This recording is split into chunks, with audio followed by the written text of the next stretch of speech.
Hello everyone, welcome to Mom's Secret. என்னோட சேனலை subscribe பண்ணியிருக்க எல்லாருக்கும் ரொம்ப தேங்க்யூ. Keep supporting. இன்னைக்கு நீங்கள் பார்க்க போகிற ரெசிபி வெண் பொங்கல்.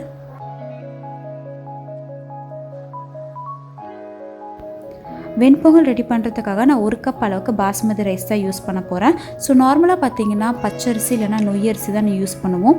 ஸோ நீங்கள் பாஸ்மதி ரைஸ் யூஸ் பண்ணுறதா இருந்தால் ½ அன் ஹவருக்கு முன்னாடியே சோக் பண்ணிங்கன்னா இந்த மாதிரி நம்ம நசுக்கும் போதே அது 2ஆக உடஞ்சிரும். 1 கப் அளவு அரிசிக்கு அரை கப் அளவுக்கு பாசிப்பருப்பு சேர்த்துக்கிறேன். இப்போ இது ரெண்டையும் நல்லா மிக்ஸ் பண்ணி வாஷ் பண்ணிடலாம். இதை நல்லா வாஷ் பண்ணதுக்கப்புறம் இன்றைக்கி நான் இன்ஸ்டன்ட் பாட் யூஸ் பண்ணி தான் பொங்கல் ரெடி பண்ண போகிறேன். நீங்கள் ப்ரெஷர் குக்கரில் பண்ணுறதா இருந்தாலும் சேம் மெத்தட் தான்.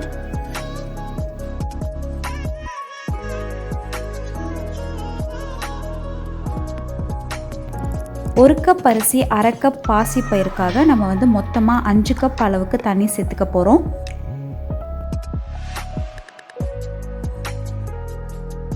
தண்ணி சேர்த்ததுக்கப்புறம் இதில் 1 டீஸ்பூன் அளவுக்கு உப்பு சேர்த்துக்கிறேன். இது கூடவே 1 டேபிள் ஸ்பூன் அளவுக்கு பட்டர் சேர்த்துக்கிறேன். இப்போ இதை நம்ம குக் பண்ணிடலாம். நீங்கள் ப்ரெஷர் குக்கரில் வைக்கிறதா இருந்தால் ஒரு 3 விசில் நல்லா குக் ஆகட்டும்.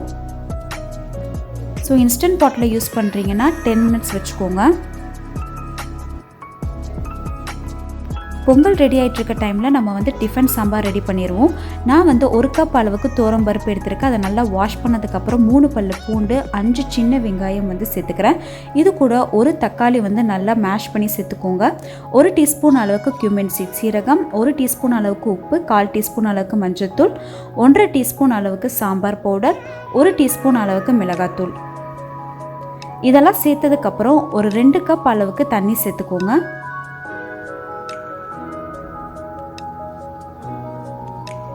இப்போ இதை ஒரு 3 விசில் ப்ரெஷர் குக் பண்ணி எடுத்துக்கலாம். ஸோ இது டிஃபன் சாம்பார்ன்றனால நான் காய் புளி எதுவுமே சேர்க்க மாட்டேன். ஸோ இந்த சாம்பார் பார்த்தீங்கன்னா பொங்கலுக்கு ரொம்பவே நல்லாயிருக்கும். 3 விசில் ப்ரெஷர் குக் ஆனதுக்கப்புறம் இப்போ இதுக்கு நம்ம டெம்பரிங் ரெடி பண்ணிடலாம்.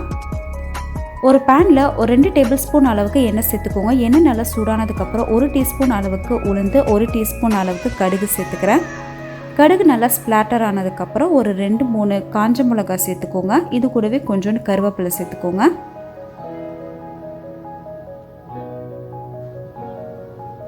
இப்போ இதை நம்ம சாம்பாரில் ஆட் பண்ணிடலாம். ஸோ இப்போ இந்த சாம்பார் பார்த்தீங்கன்னா நல்லா பாயில் ஆகணும்.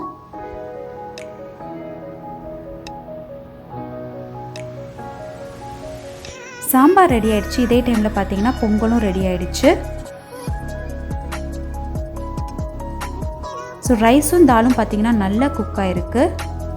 இப்போ இதை லைட்டாக இந்த மாதிரி மேஷ் பண்ணி விட்டுக்கோங்க. ஸோ பார்க்கும்போதே தெரியும் எவ்வளோ நல்லா சாஃப்டாக இருக்குன்னு.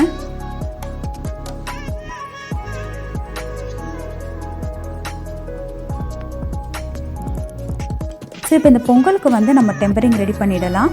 ஒரு பேனில் 2 டேபிள் ஸ்பூன் அளவுக்கு நான் நல்லெண்ணெய் சேர்த்துருக்கேன். ஸோ பொங்கலில் நல்லெண்ணெய் ஆட் பண்ணி சாப்பிட்டு பாருங்கள், டேஸ்ட் ரொம்பவே நல்லாயிருக்கும். எண்ணெய் நல்லா சூடானதுக்கப்புறம் 1 டேபிள் ஸ்பூன் அளவுக்கு நான் மிளகு சேர்த்துக்கிறேன். மிளகு நல்லா ஸ்ப்ளாட்டர் ஆனதுக்கப்புறம் 1 டீஸ்பூன் அளவுக்கு சீரகம் சேர்த்துக்கோங்க. இப்போ இதில் 1 டீஸ்பூன் அளவுக்கு இஞ்சி நான் சாப் பண்ணி சேர்த்துக்கிறேன். கடைசியாக கொஞ்சோண்டு கருவேப்பிலை சேர்த்துக்கோங்க. உங்ககிட்ட முந்திரி இருந்துச்சுன்னா கை நிறைய முந்திரி இந்த டைமில் ஆட் பண்ணிக்கோங்க.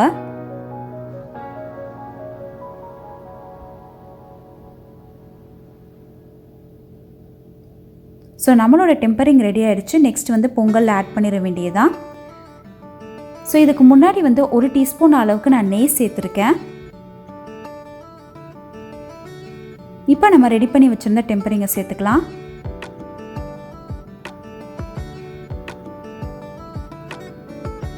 ஸோ மிளகு நம்ம நல்லெண்ணெயில் நல்லா ஸ்ப்ளாட்டர் பண்ணி சேர்க்கும் போது அதோட ஃப்ளேவரே ரொம்ப நல்லாயிருக்கும். ஸோ இந்த மாதிரி நீங்களும் உங்கள் வீட்டில் பொங்கல் ட்ரை பண்ணி பாருங்கள். அது எப்படி இருந்துச்சுன்னு கமெண்ட் செக்ஷன்லையும் கமெண்ட் பண்ணுங்கள்.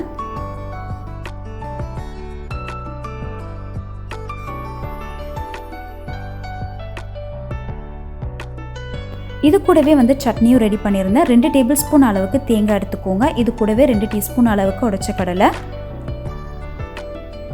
இப்போ இதில் 1 இன்ச் அளவுக்கு இஞ்சி வந்து தோல் சீச்சு சேர்த்துக்கிறேன். காரத்துக்கு ஏற்ற மாதிரி காஞ்ச மிளகாய் இல்லை பச்சை மிளகாய் சேர்த்துக்கோங்க. நான் வந்து 3 காஞ்ச மிளகாய் ஆட் பண்ணிக்கிறேன். 1 டீஸ்பூன் அளவுக்கு உப்பு, 1 டீஸ்பூன் அளவுக்கு பெருங்காயத்தூள் சேர்த்துட்டு தண்ணி ஆட் பண்ணி நம்ம இதை பேஸ்ட் மாதிரி அரைச்சி எடுத்துக்க போகிறோம்.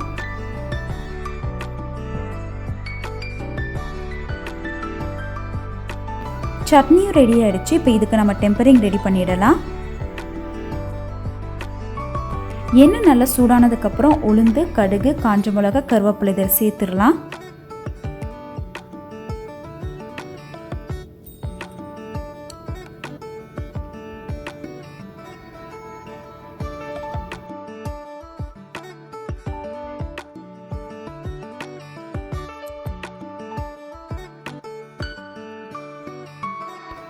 சட்னியும் ரெடி ஆயிடுச்சு. சாம்பாரும் பார்த்தீங்கன்னா நல்லா பாயில் ஆயிடுச்சு. இப்போ இதை நம்ம சர்வ் பண்ணிடலாம்.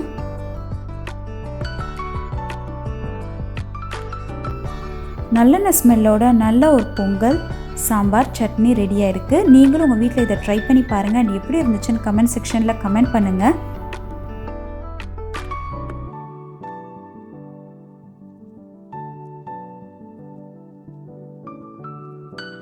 உங்களுக்கு இந்த வீடியோ பிடிச்சிருக்கும் நான் நினைக்கிறேன். பிடிச்சிருந்துச்சுன்னா மறக்காமல் லைக் பண்ணுங்கள், உங்கள் ஃப்ரெண்ட்ஸ் அண்ட் ஃபேமிலி கிட்ட ஷேர் பண்ணுங்கள், சப்ஸ்கிரைப் பண்ணிக்கோங்க அண்ட் பக்கத்தில் இருக்கிற நோட்டிஃபிகேஷன் பெல் ஐக்கானையும் மறக்காமல் ப்ரெஸ் பண்ணிக்கோங்க. நீங்கள் இந்த ரெசிபியெல்லாம் ட்ரை பண்ணிங்கன்னா மறக்காமல் என் கூட நீங்கள் ஷேர் பண்ணலாம். என்னோடய Instagram ID and Facebook ID வந்து நான் டிஸ்கிரிப்ஷனில் கொடுக்குறேன், செக் பண்ணிக்கோங்க. Until then, stay tuned, stay healthy. Thank you for watching.